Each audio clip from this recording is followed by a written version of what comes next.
For 12 long summers, workers labored in the sun-baked earth of western Syria, digging, probing, turning back the centuries. An Italian archaeologist, Professor Paolo Matti, excavated Ebla, capital of a previously unknown Bronze Age kingdom. Then, in the fall of 1974, as his 13th season of digging was about to end, he unexpectedly unearthed the missing piece to an ancient biblical puzzle. After 4,000 years, a written record, independent of the Bible, confirmed the existence of Sodom and Gomorrah. One crucial question remains: where did they exist?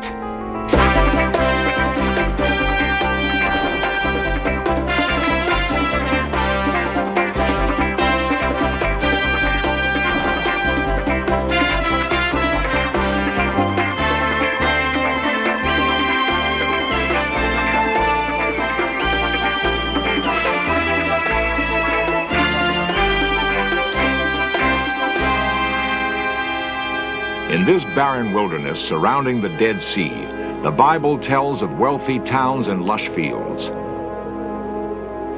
A brief passage in Genesis recounts that the Hebrew herdsman, Lot, and his family fled the fertile valley. Fire and brimstone destroyed Sodom and Gomorrah. Lot's wife, disobeying a divine warning, was turned to salt. Could this parable be based on fact?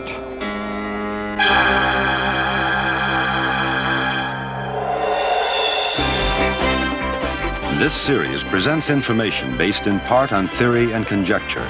The producer's purpose is to suggest some possible explanations, but not necessarily the only ones, to the mysteries we will examine.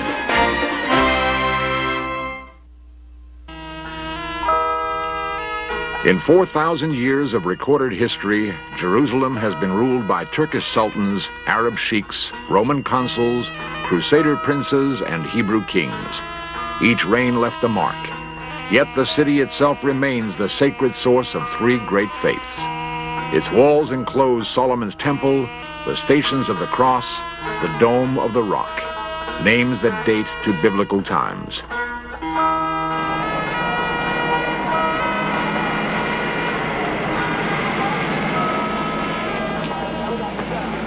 In Jerusalem's streets, past and present flow visibly together. Jesus walked here, and Muhammad and David. Its shrines are evidence of a vast and ancient history. And before them, man humbles himself. The actual stories of the past remain shrouded in myth. The land guards mysteries, for it is old, older even than the earliest accounts preserved in Holy Scripture. East and south of Jerusalem, fertile fields turn to stony wilderness. Here, ancient man left few traces.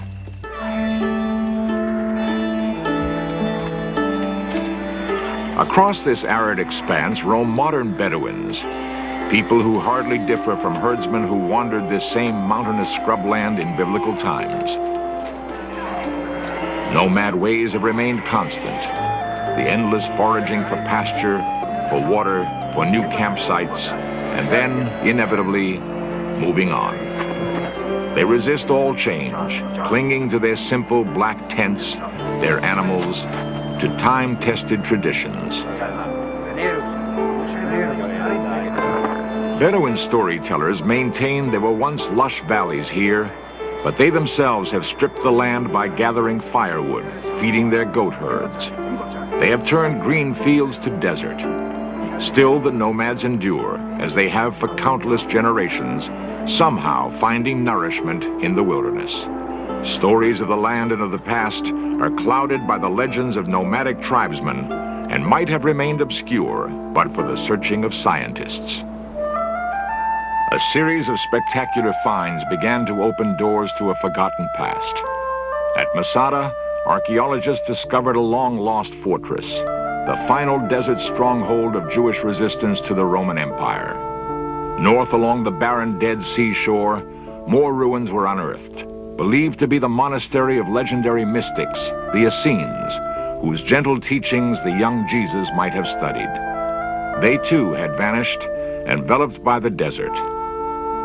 Then, in 1947, came another sensational discovery. A cache of Essene texts hidden in a remote cave, further proof of man's long presence in the wilderness.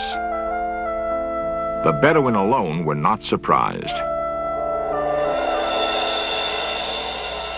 High on cliffs overlooking the Dead Sea, from time immemorial, nomad folklore has traditionally labeled a jutting thumb of rock salt Lot's wife.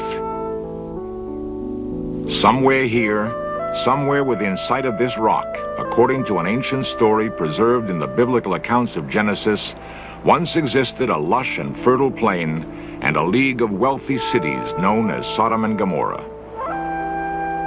Their remains have never been found.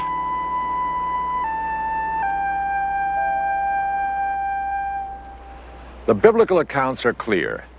As the Hebrew elder Abraham led his nomadic tribe across the rocky hills, his nephew, Lot, wandered down into a fertile plain, the valley of Sodom. Biblical storytellers peopled it with rich and decadent townsmen, sensualists, celebrants of the profane. The geography is explicit. By the Salt Sea, under the Moab hills. But for 4,000 years, man has searched in vain for some trace of the wicked cities of the plain, for evidence that they were something more than biblical parable. One of Israel's foremost archaeologists, Dr. Avram Biran. Well, let me make something quite clear before we say anything else. Archaeology is not here to prove or disprove the Bible. The Bible, as a book of divine inspiration, needs no proof. But the Bible contains a lot of historical memories. And what archaeology does is to illustrate these memories. The amazing thing about archaeological research has been that the more we excavate, the more we uncover the past, the more we get evidence that these historical memories are correct.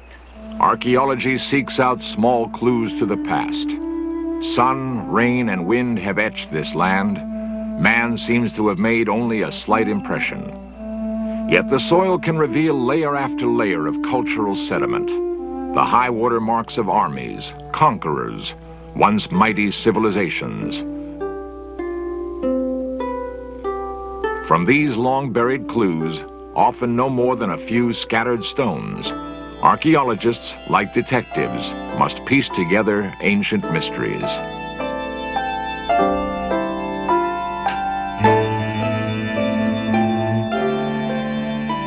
The first break in solving the puzzling biblical legend of Sodom and Gomorrah came in the fall of 1974. Near the modern Syrian town of Tel Mardik, a chain of laborers employed by an Italian archaeological expedition cut slowly into a tell.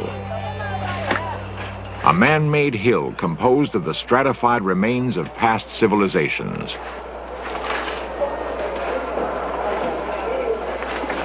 Led by Professors Paolo Matti and Giovanni Pettinato of the University of Rome, the dig had gradually uncovered the city of Ebla, large and wealthy capital of a previously unknown Bronze Age Canaanite kingdom.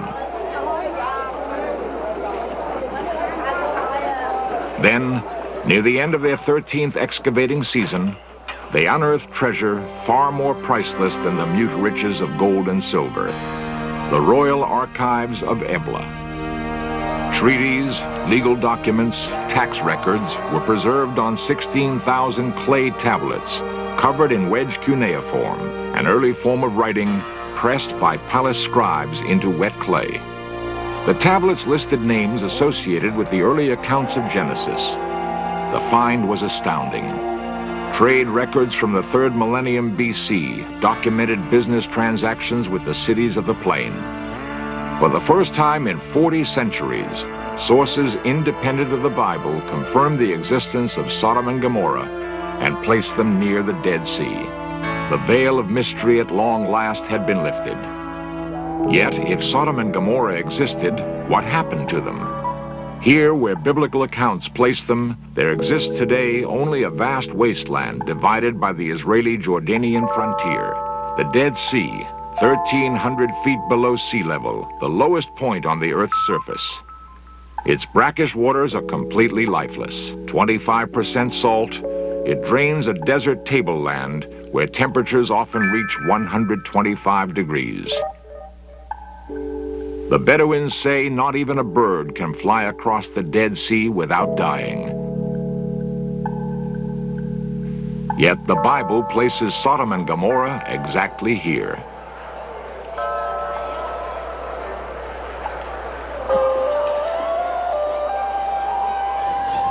Sodom, 1900 BC. Motion pictures have depicted the tumultuous populace of the wicked cities of the plain. Their reputation has survived 40 centuries.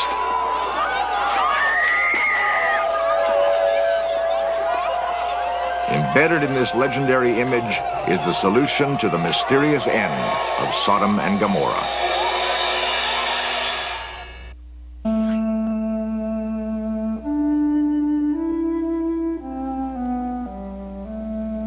Frescoes painted in 1900 BC inside the tomb of Egypt's border governor depict new tribes, nomads, who had begun to emerge from the trackless wilderness. The Egyptians called them Habiru. The desert's precarious natural balance allows no excess, no room for deviation from the unending basic struggle to survive. Forged by the desert's harsh, immutable laws, the nomad's faith reflected the overreaching sky, vast and formless.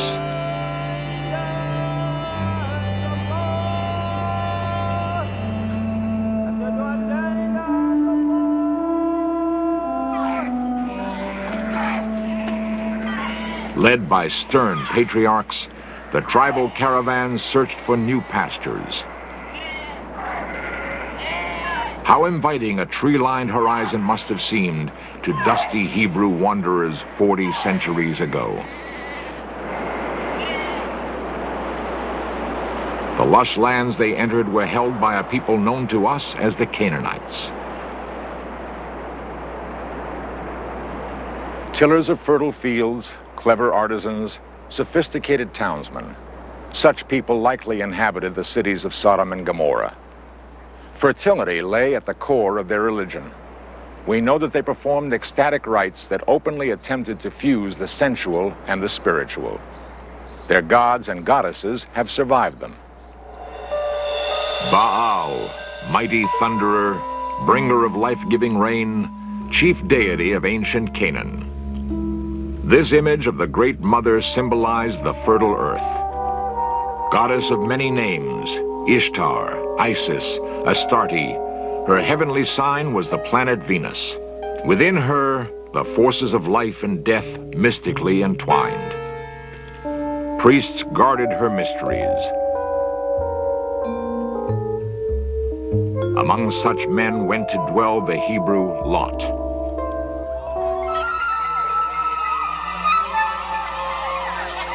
According to the biblical story, recreated in film, angels came to Sodom to find Lot. They warned him to abandon the city, to renew his nomad ways. Lot was torn by doubt.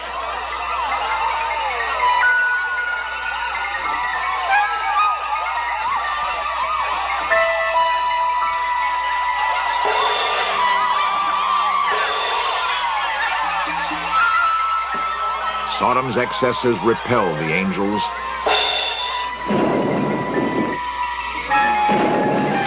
The Sodomites threatened to attack the heavenly visitors. Put them in the kingdom, yes. Bring them out unto us. Bring them out, that we may know them. Whosoever thou hast in the city, bring them out of this place. For the Lord has sent us to destroy it. A flash of brilliant light blinded the crowd. Arise, take your wife and your 2 daughters who are here, lest they be consumed in the punishment of the... Turned, according to biblical accounts, into a pillar of salt.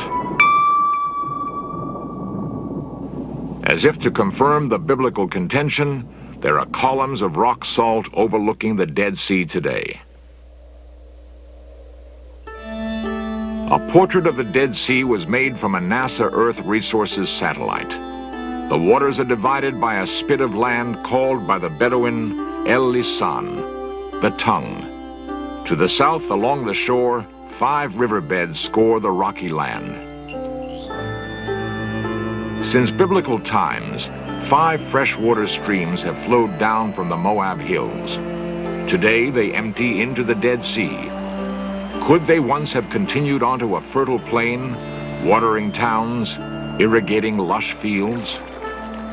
To the north of the El Lisan spit lie depths up to 1,300 feet.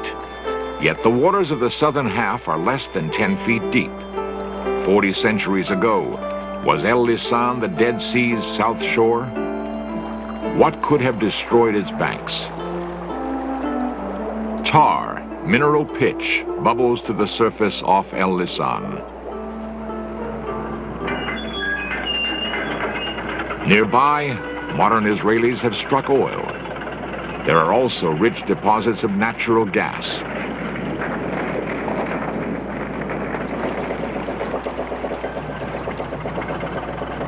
The Israeli proprietor of a Dead Sea hot springs. Here in En-Gedi we have the sulfur spring. Nature water came from the ground, and you can see here in the water, you can see the sulfur.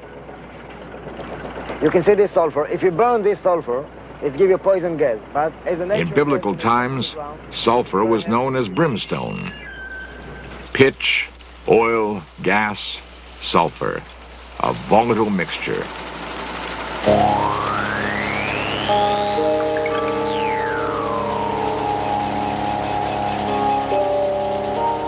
Dr. Bruce Bolt, internationally acclaimed seismologist. The extraordinary rift valley of the Dead Sea is one of the deepest points that we have on the surface of the Earth.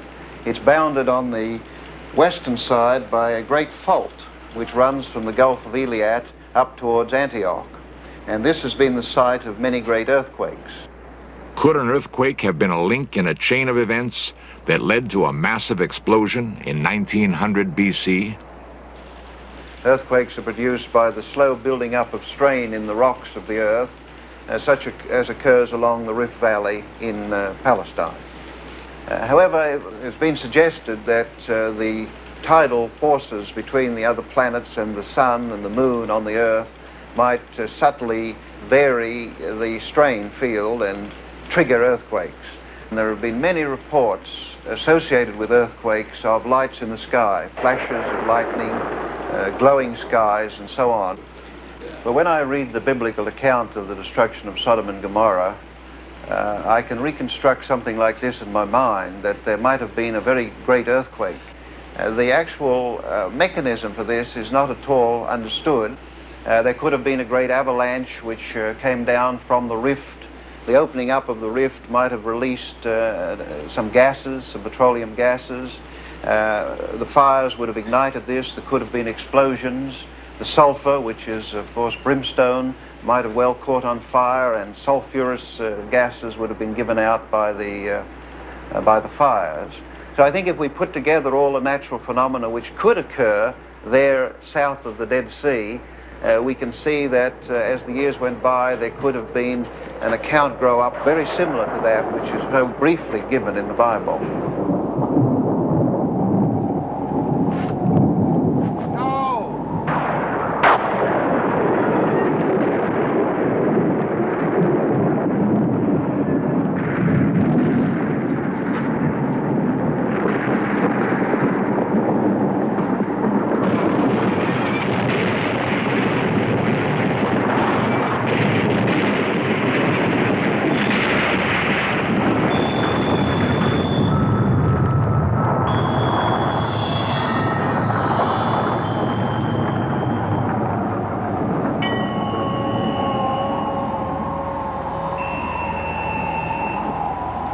Well, it's fascinating for scientists to work as detectives on these ancient problems. The situation is clearly so complicated that to reach the ultimate cause of such a catastrophe is to stretch every piece of scientific knowledge that we have at the present time. There is an ultimate cause for it. For many people, the ultimate cause would be God. Clues point to the Dead Sea, to a solution to the mystifying biblical puzzle. Yet no material evidence of Sodom and Gomorrah, not a single blackened pottery shard, has ever been found here. Israeli archaeologist Dr. Avram Biran. Now the difficulties are that undoubtedly Sodom and Gomorrah are covered under the silt of the Dead Sea. And until something happens to remove the silt at the bottom of the Dead Sea on the southern part, which is not very deep, I don't think we have a chance of finding Sodom and Gomorrah. However, if we do, as for example we are doing now in removing some of the water for the manufacture of potash and bromide, and the earth will be uncovered, it is very possible that under 1 or 2 or 3 feet of silt you will find remains of a city of the 2nd millennium BC, which would be Sodom and Gomorrah.